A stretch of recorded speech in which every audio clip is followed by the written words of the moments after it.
ဒါထလျာဘူလန်ပေါ့နော်ထလျာဘူလန်ဆိုတော့ဒါလှေစိတ်တစ်ခုပဲခင်ဗျာနော်ပြောမှဆိုရင်တော့ရှေးဟောင်းလှေစိတ်လို့ပြောချင်တာဖြစ်မှာခင်ဗျာနော်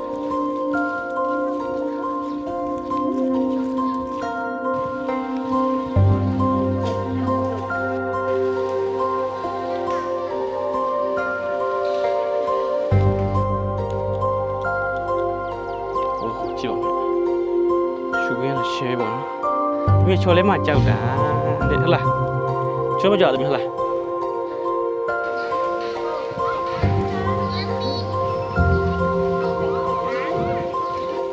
ဒါကဖះရှည်တော်ရပါခင်ဗျာ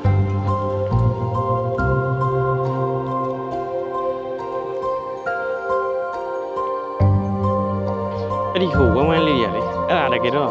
ဖိုင်ဘာလေးတွေပေါ့နော်သူအရွက်အစ်စ်မဟုတ်ဘူးဖိုင်ဘာလေးကျွန်တော်စီးလို့ရတယ်ခင်ဗျာဟုတ်ကဲ့မင်္ဂလာပါခင်ဗျာကျွန်တော်နေရောက်နေအနေအားကျတော့ကျွန်တော်ဒါထိုင်းနိုင်ငံမြောက်ပိုင်းမှာပေါ့နော်ထိုင်းနိုင်ငံမြောက်ပိုင်းကရှင်းလိုင်းဆိုတဲ့မြို့ရှင်းလိုင်းဆိုတဲ့ခရိုင်လေးอ่ะပေါ့နော်မဲ့ကျန်းဆိုတဲ့မြို့မှာရောက်နေတယ်နော်ဖုံးကျောင်းတစ်ကျောင်းပေါ့နော်ဒီကျောင်းတော့ကျွန်တော်တို့ဒါရှေးဟောင်းသမိုင်းကျောင်းညာတွေရှိတယ်ပေါ့နော်အဲ့ဒီကျောင်းရောက်လာခင်ဗျာနော်ပြီးမှကျွန်တော်ပြောပြမယ်ခင်ဗျာနော်အသေးစိတ်ခုကျွန်တော်တို့အဲ့ဒီကျောင်းရောက်နေပေါ့နော်အဲကျောင်းဝင်နေခင်ဗျာနော်ဒီကျောင်းဝင်နေကကျွန်တော်တို့ဒီဘက်ခောက်ဆွဲတွေပါတွေပေါ့နော်တင်မောကျောင်းတွေပါတွေကိုဒီမှာဖရီးစားလို့ရတယ်ခင်ဗျာနော်ဟိုကောက်ကိုတရာလာလှူပြီးတော့ပေါ့နော်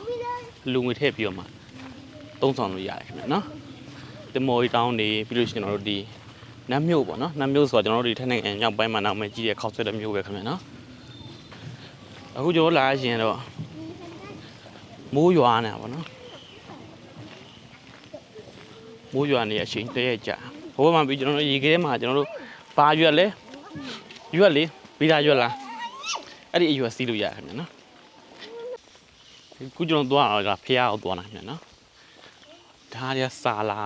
လာဖရာကြောက်ထန်ကြိုင်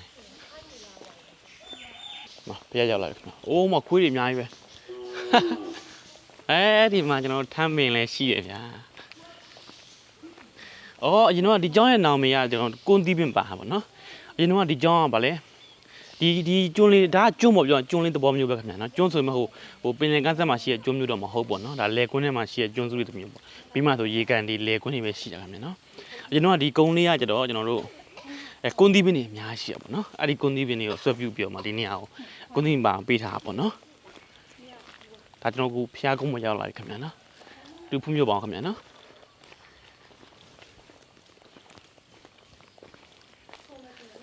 ဘာကျွန်တော်တို့ဖက်နဲ့ရှော့ပေါ့နော်ဖျားကုန်းဆိုတော့ဖ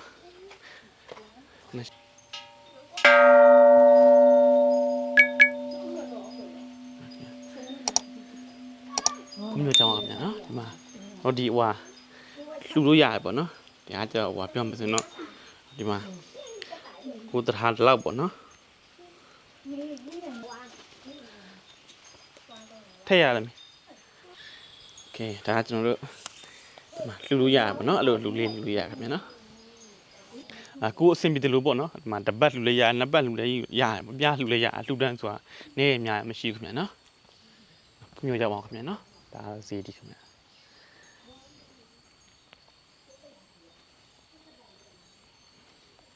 ဒါတော့ဘုရားကုန်းပေါ့เนาะဒီမှာကျွန်တော်တို့အင်ကန်တွေလည်းရှိတယ်ခင်ဗျာเนาะဒီမှာကျွန်တော်တို့ဒီစီဟူဟတာပေါ့နော်စီဟူဟတာဆိုတာစီဟူပေါ့နော်စီဟူဆိုတာကျွန်တော်တို့နားလေးဘက်ရှိတယ်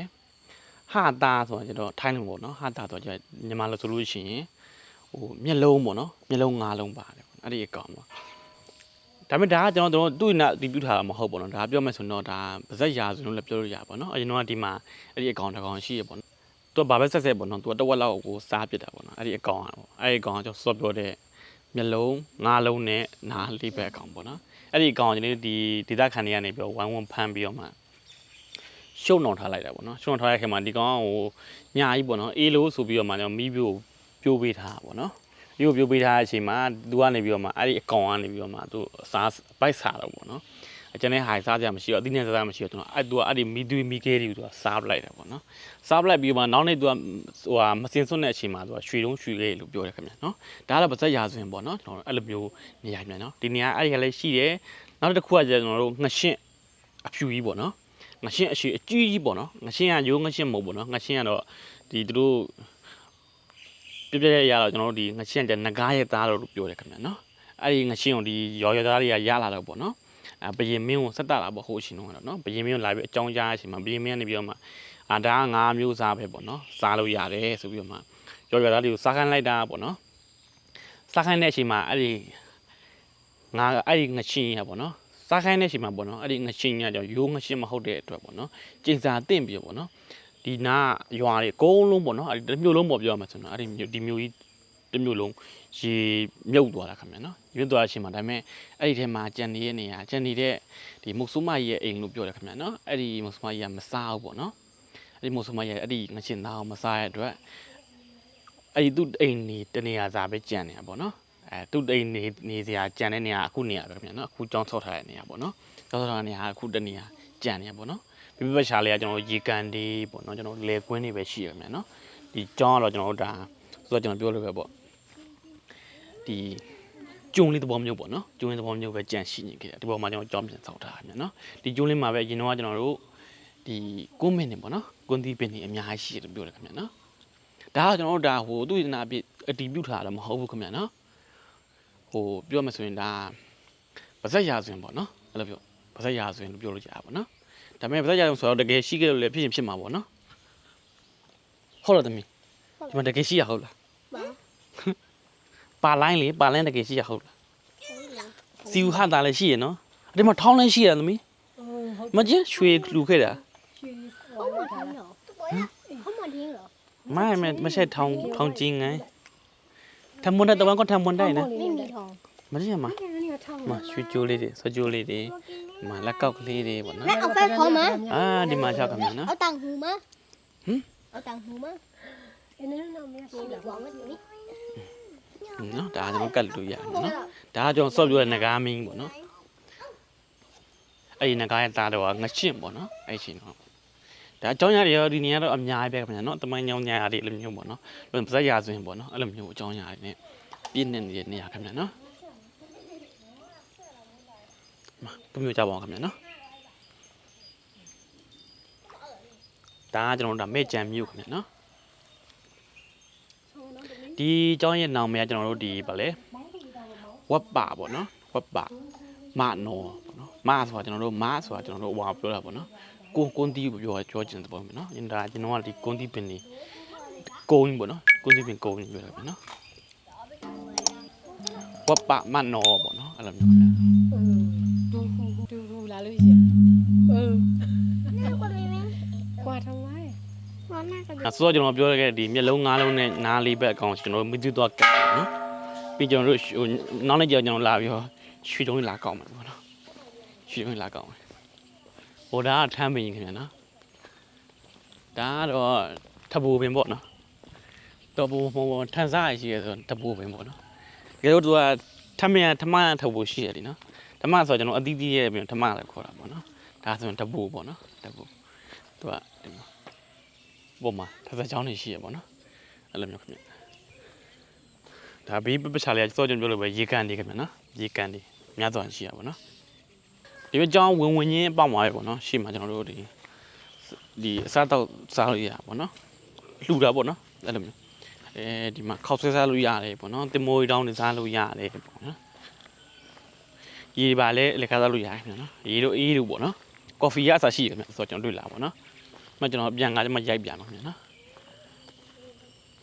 ဒါဒေတာခံနေရဲ့ပုံဖြစ်မှာခင်ဗျာနော်ချမ်းယူရလားအဲ့လိုမျိုးတော့ပေါ့နော်အော်ဒါထလျာဘိုလန်ပေါ့နော်ထလျာဘိုလန်ဆိုတော့ဒါလှေစိတ်တစ်ခုပဲခင်ဗျာနော်ပြောမှဆိုရင်တော့ရှေးဟောင်းလှေစိတ်လို့ပြောချင်တာဖြစ်မှာခင်ဗျာနော်ရှေးဟောင်းလှေစိတ်တစ်ခုပေါ့နော်အဲ့လိုမျိုးခင်ဗျာနော်ခွိုင်းနေကျွဲတွေပေါ့နော်ကျွန်တော်ထိုင်းလို့ဆိုလို့ရှိရင်ကျွဲကိုခွိုင်းရခေါ်တာခင်ဗျာခွိုင်းဒါပေမဲ့တော့ဆဲရနဲ့လည်းတူတယ်ခင်ဗျာနော်ခွိုင်းကိုနေရာတိုင်းမှာလွယ်ကူမထွက်စီနေပေါ့နော်သူဆဲရနဲ့တူတယ်ညီမတို့ဆိုဟိုငနွားပေါ့နော်နွားဟိုကောင်နွားအဲ့လိုမျိုးဆဲလို့ပဲဒီမှာကျကျွဲကိုသုံးတယ်ခင်ဗျာနော်ဘာမှမတည်ရလက်ဆောင်တော့ထည့်ပြီးဆဲရပါနော်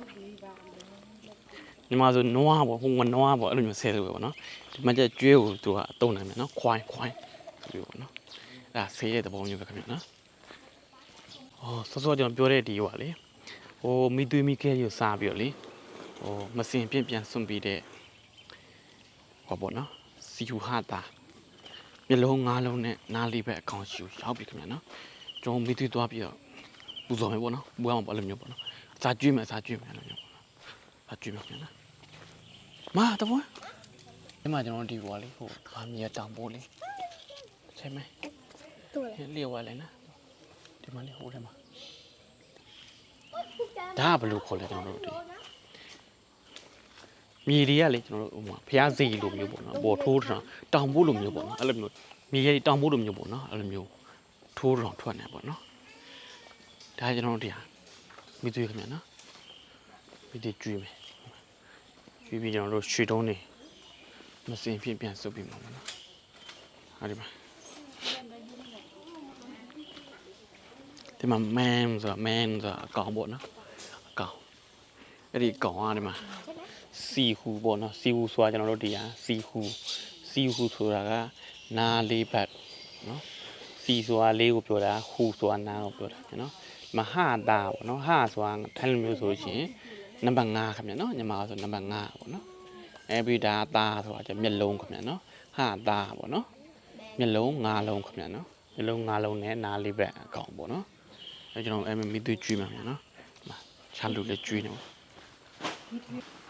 ဒါကြောင့်ဒေတာခန်တွေရဲ့ကျွန်တော်ပြောမှာဆိုကျွန်တော်တို့ပါဇက်ရာဆိုရင်ပေါ့နော်အဲ့လိုမျိုးပဲနော်ဒါမှမဟုတ်တနားရီလာလို့လည်းပြောလို့ရပါနော်တနားရီလာလို့လည်းပြောလို့ရတယ်ပါဇက်ရာဆိုရင်လည်းပြောလို့ရတယ်နော်ဒါတော့မအောင်တော့ဆိုင်မတော့မနေနီနီ နော်မနေ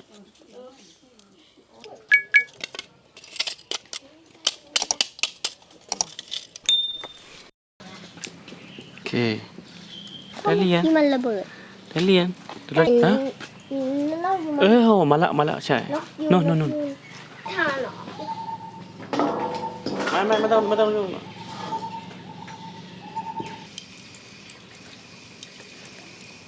Okay,ကျွန်တော်ဟိုဘက်ထပ်သွားမယ်နော်။ရီကန်နောက်ထပ်သွားမှာပေါ့။ဒီမှာလိမ့်ဆန်လေးလည်းရှိရတယ်နော်။ဟို down တို့ပေါ့နော်။ယုံတို့ပေါ့နော်။ပြပူးကြီးလည်းရှိတာမသိဘူးနော်။ဒါကဖျားရှည်တော့ရပါခင်ဗျာ။နော် ลอยพระภูพระ พุทธบะ พระบะเอาพระพระบะ จำลอง จำลองดูดิ ဖျားရှည်တော့ရခင်ဗျာနော်။ဖျားရှည်တော့ရ แล้วก็มี ใช่นกฮูกใช่ไหมสีกว่านกฮูกตัวကျွန်တော်လေဒီစီဟူဟာတာဆိုရဒီပြလုံး၅လုံးနဲ့နားလေးဘက်နဲ့အကောင်အားလေဟိုဖက်ရှင်းနှမ်းမြို့ထဲမှာလည်းရှိရခင်ဗျာနော်ဟိုမှာတော့သူကအကြီးပဲလောက်တာပေါ့နော်ရုပ်ထွေးခင်ဗျာနော်ဟိုမှာတော့ဒီလိုမျိုးမဟုတ်ပေါ့နော်သူကဒီအစားအစာတွေအသီးနှံတွေစက်ပြိုးရည်ကင်းတွေကိုခိုးစားတဲ့အကောင်မဟုတ်ပေါ့နော်ဟိုမှာကျတော့အဲ့လိုပဲသူက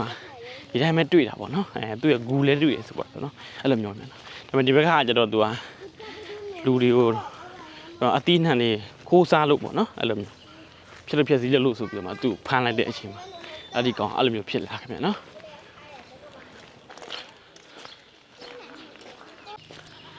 โอเคခုကျွန်တော်ရောက်လာနေရတော့လိမ့်ဆန်လေးရှိနေပေါ့နော်ဟောဒါတော့ညောင်မယ်ခင်ဗျာနော်ညောင်မင်းကြီးဒီမှာကျွန်တော်ဒီလိမ့်ဆန်လေးရှိရခင်ဗျာနော်တော့ခလန်းတွေနော်တင်းနေညကြီးပြပြလေးလာ ไหนเขา ဒီမှာညို့ဘာမှအဖေရမလိမ်ဘူးလားသမီးကိုဖေပါလိမ်ရမှာယူနေငန်းနေငန်းလောနေလားนี่กระต่ายเหรอไม่ใช่กระต่ายมันตัวอะไร พี่เบสขอดูหน่อย ดูได้เลย น่ารักไหม ดูได้เลยมาอยู่ได้อยู่กันอย่างเดียวติ๊งฮะได้อยู่อันนี้กระต่ายนั่นเหรออยู่กระต่ายอยู่โน่นเยอะมากเลยผมมาเล็กขนาดนั้นเล็กตัวที่ตัวนั้นเนี่ยจีโร่บ่เนาะ တစ်ပိတ်ကလေးမှလောက်ထားဆိုတော့အောက်ကကျတော့ဟိုတခြားပိတ်ထားတာပေါ့နော်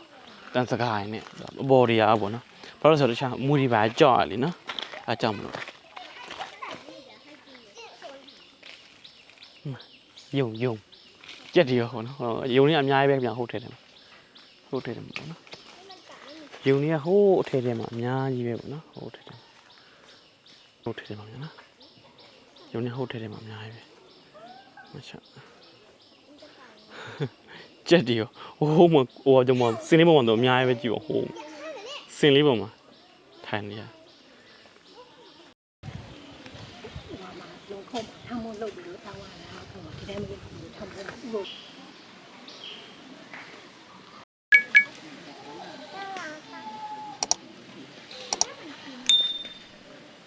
ဒီမှာကျွန်တော်ဟိုကြောင်းဝင်းထဲဝင်ပေးမှာခင်ဗျာနော်ဟိုထဲမှာ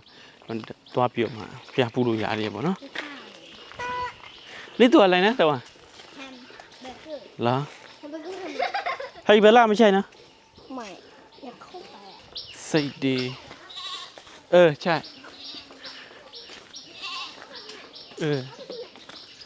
ฮะมาแล้วเว้ย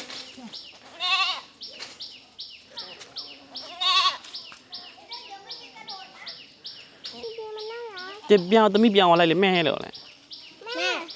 แม่ ไอ้ย่าแต่ว่า บอกว่าให้ใส่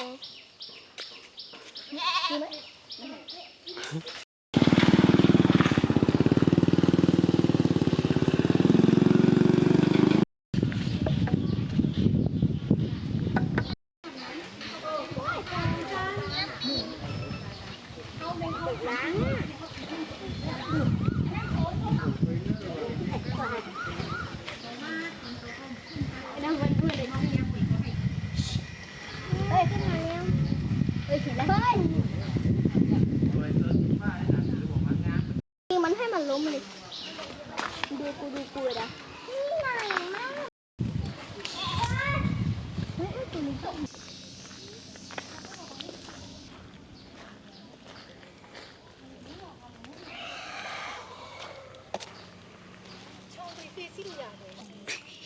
ตึกบาร์เหรอน้ำยำหมดเหรอฮะชอบตึกบาร์เหรอใช่ไหมชอบตึกบาร์เหรอ จะกินอาหาร กินอาหารเหรอกินอะไร ไอติม ข้างในไม่ขายนะที่ดีมาย้ำเลยยังมาโตอยู่มาแล้วมาใช่ดูเราเห็นตาล่ะเปล่า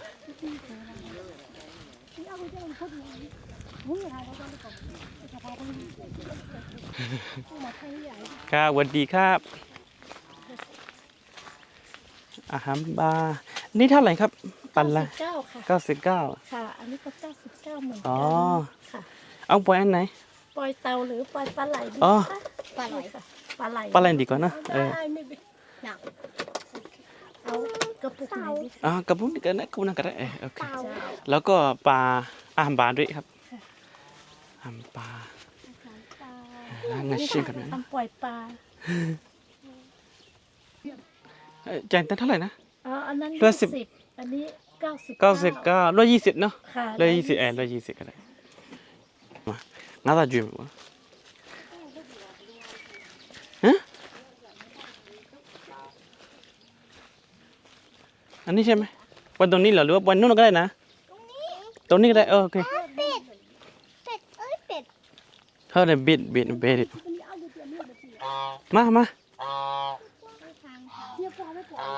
มาวันตรงนี้ก็ได้มาโอ้เดี๋ยวสภาพไม่ใช่เดี๋ยวมาจี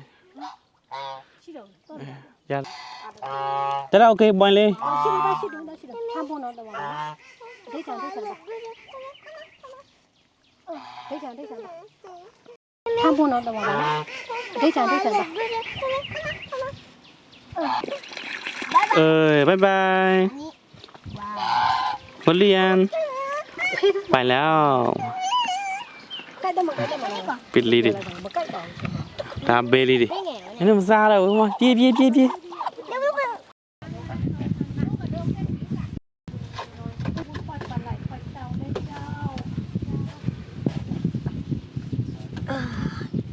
ทุกคนไปเดิน cả đi để xem đi đấy mình tò mày đuổi đâu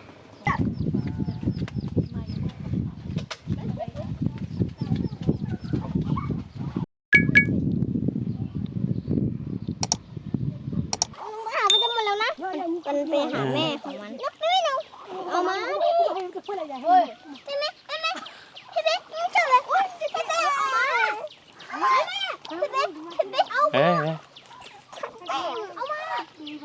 ဘာလို့ကြောက်လဲကြောက်ဝမ်းညံ့လဲဘာလို့ကြောက်လဲမကြောက်ပါနဲ့အိုးဒီတရားကကျိုးနေရခင်ဗျာနော်ဒီတရားကကျိုးနေအမှန်ဆိုရင်လေကျွန်တော်အမှန်ဆိုရင်တို့အရွက်ကလေးစီးလို့ရတယ်လေနော်ရေလဲကြောက်သွားခင်ဗျာအကြောင်းမလို့နော်ခုမှကျွန်တော်အရွက်ကလေးရှိတယ်ဟိုးလေကောင်မျက်နှာမဝမ်းဝမ်းလေးတွေဟိုအဲ့ကောင်လေးစီးလို့ရတယ်ခင်ဗျာနော်အခုကကျွန်တော်သွားလို့မရဘူးပေါ့နော်ရေများနေပါဒီမှာလေးခုကျွန်တော်လှမ်းပြမယ်နော်ဟိုမှာလေးအဲ့ဒီဟိုဝမ်းဝမ်းလေးတွေကလေအဲ့ဒါတကယ်တော့ဖိုင်ဘာလေးတွေပေါ့နော်သူအရွက်အစ်စ်မဟုတ်ဘူးဖိုင်ဘာလေးကျွန်တော်စီးလို့ရတယ်ခင်ဗျာနော်ဒါပေမဲ့ခုကြီးတယ်မှာကြီးကနဲတယ်ပေါ့နော်စီးလို့မရတော့တယ်နော်အရင်တော့ကျွန်တော်သူများတွေသွားတွေ့ဘူးတော့စီးကြတယ်ခင်ဗျာနော်အခုတော့စီးလို့မရတော့ဟုတ်မှာကြာပွင့်လည်းရှိရနော်ဟိုကကြာပွင့်လားမသိ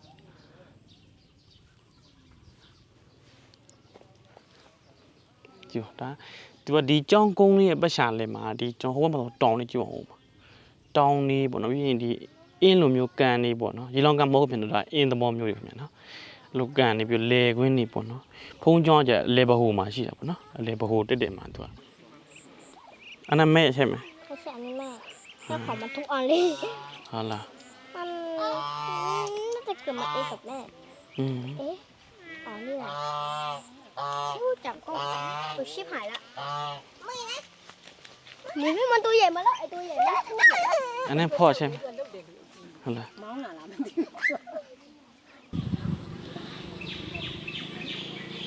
ဒီမှာခင်ဗျာဒါနဂါမင်းခင်ဗျာနော်နဂါမင်းဒါကနဂါမင်းဒါကြောင်းရှိပေါ့နော်ဒါနဂါမင်းဒီမှာဒါတော့ငရှင်းပေါ့နော်ဒါတော့မွေးပေါ့နော်ဒါမှဒီဘက်ကငရှင်းခင်ဗျာနော်ကျွန်တော်စောစောပြောတဲ့ငရှင်းဆိုတာဒါကိုပြောတာခင်ဗျာနော်လာတက်ခဲ့လားပြောခင်ဗျာနော်ဟုတ်ပါပြောင်းကြီးပဲပြောင်းကြီးပဲပေါ့နော်ပြောင်းကြီးပဲပေါ့နော်နဲ့ကျွန်တော်ဖရက်ရှုပ်ခဲ့ရမှာနော်ဟာဖျားကိုပေါ့နော်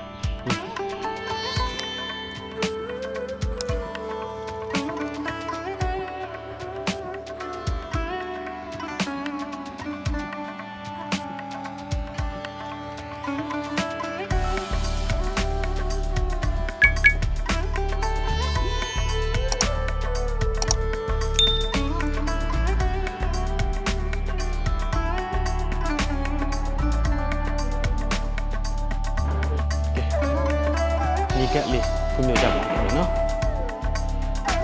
ဒီကက်လေးဖွင့်ပြကြပါ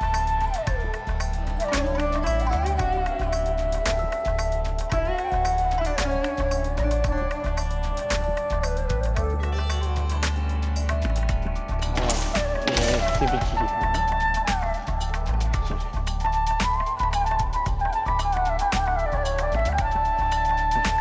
်ရှိ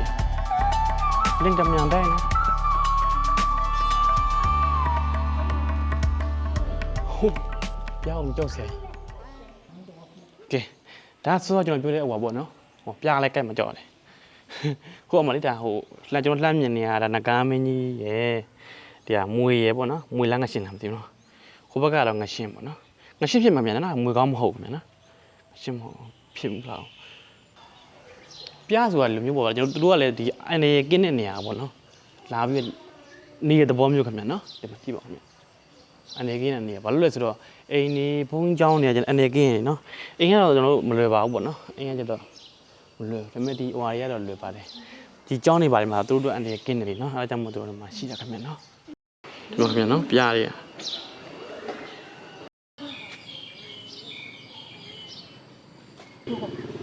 တော့ပြားမဟုတ်ဘူးခင်ဗျနော်ဟိုဘဒူကောင်ပေါ့နော်ဒီကောင်အနေများရပါတော့โอ้ပြားတယ်ကြီးပဲ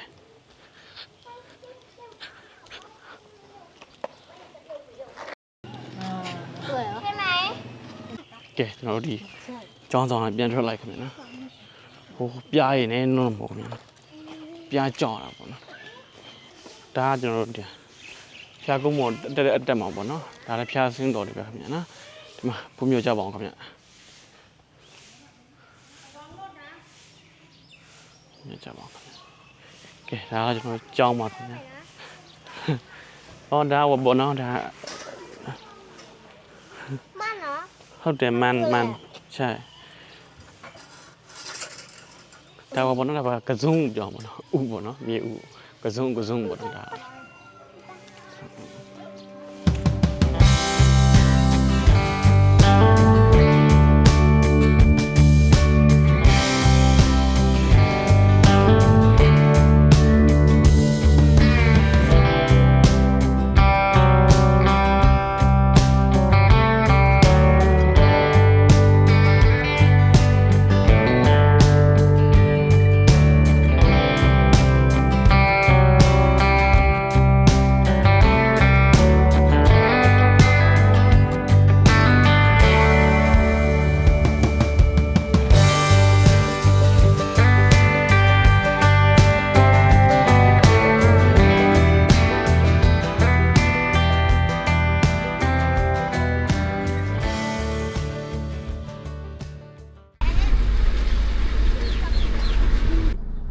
เหมือนแอปเปิ้ล ကဲရောက်လာပါပြီ เอาแอปเปิ้ลเห็นไหมด้านล่างอย่างที่มันเหมือนแอปเปิ้ลอ่ะแล้วกลมๆอ่ะที่มันมีพายอยู่ตรงกลาง ကဲကျွန်တော်မင်္ဂလာပါခင်ဗျာနော်ကျွန်တော်ဒီနေ့ရောက်လာတဲ့ထပ်ပြီးတော့နောက်တစ်နေ့ရောက်လာပြီခင်ဗျာဒါရွေးပြောချင်ပါကျွန်တော်ရောက်လာတဲ့နေရာဒီရုပ်ထုကြီးပါဒါဒီထိုင်းမှာအကြီးဆုံးလို့ပြောတယ်ခင်ဗျာနော်ဒီရုပ်ထုကြီးကျွန်တော်တို့ဒီတုံကြီးအကျယ်ကြီးပဲခင်ဗျာနော်ဒီမှာကျွန်တော်ကားဒီအတွင်းကြောင်ဝင်လို့ရတယ်ပေါ့နော်ကားအတွင်းကြောင်ဝင်လို့ရတယ်ကျွန်တော်ဘောကြောင်ရဲလို့ရတယ်ပေါ့နော်ဒါမဟုတ်ဘူးပေါ့ခင်ဗျာနော်မဟုတ်ဘူးပေါ့ကဲကျွန်တော်ဒီဘောတက်လို့ရတယ်ခင်ဗျာနော်ဒီမှာကြည့်ရောက်လာပြီ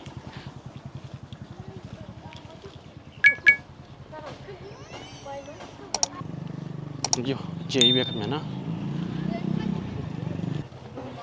โอ้สูงมากเลยเดี๋ยวเราတက်မယ်ပေါ့နော် นี่ก็เหนื่อยละ ใช่นะแค่นี้ก็เหนื่อยเนี่ยจริงเหรอครับเนี่ยโอเคสเลดี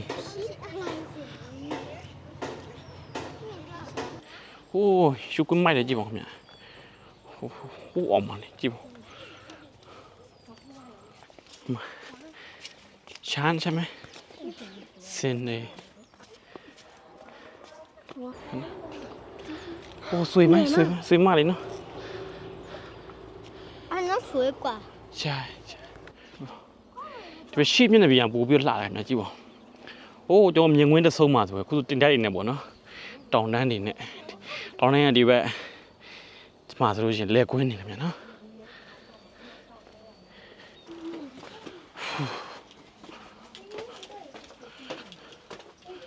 ကဲဒါမကုန်နေပြတော့ဆက်ကျန်နေတယ်ဗျာဟိုအတွင်းမှာလည်းလေကားရှိရမြန်နော်အတွင်းမှာလေကားရှိကျွန်တော်တို့ကဒါအပြန်လာပေါ့နော်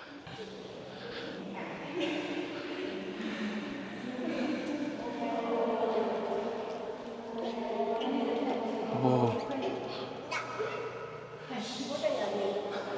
เอ๊ะမြောင်bị lên là xa ok qua 오 지금 주구에는 쉐이버나 오케이 저로 생으로 저로 디 달리가 시에 가면은 달리가 하는 셈 또 리가를 시면 리가 쓰는 야 너? 로 오케이 아구로 lên xem chứ bà đấy 달리가 시 săn đình xem ấy đình lên ấy chạy được lên có đi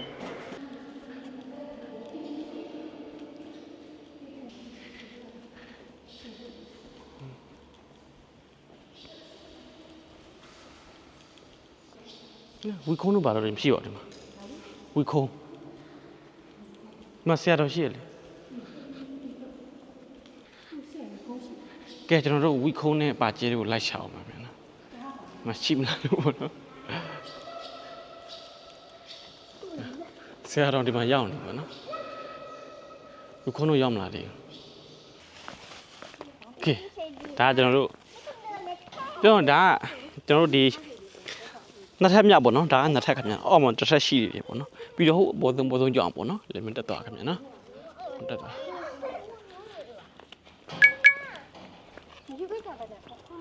ကဲကျွန်တော်တို့အောက်ကိုပြန်ဆင်းမိခင်ဗျာနော်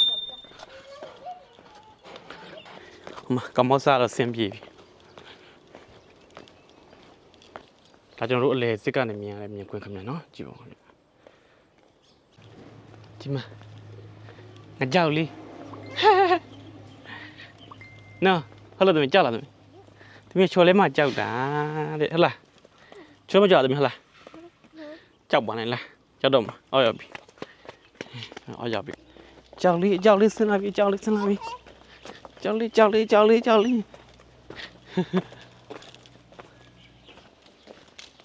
ဒါကတော့တွိုင်းလက်ပေါ့နော်တွိုင်းလက်မှာတော့နှိမ့်စာမရှိဘူးပဲထိုင်းစာပဲရှိတယ်ပေါ့နော်ထိုင်းနေရတဲ့ခါခင်ဗျာနော်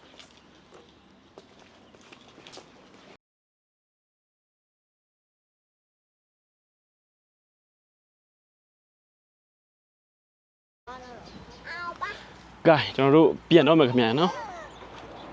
ဟေးလေးပြန်တော့မလေးပြီလားကဲကျွန်တော်ပြန်နေတအားပူရခင်ဗျာနော်နေတအားပူတယ်ပေါ့နော်ကျွန်တော်ပြန်တော့မယ်ဒီမှာခင်ဗျာနော်မဲ့ကြမ်းရောက်လို့ရှိရင်ဒီကိုလာလဲလို့ရခင်ဗျာနော်ဆွေမရှာဆွေမဒူးဆွေမ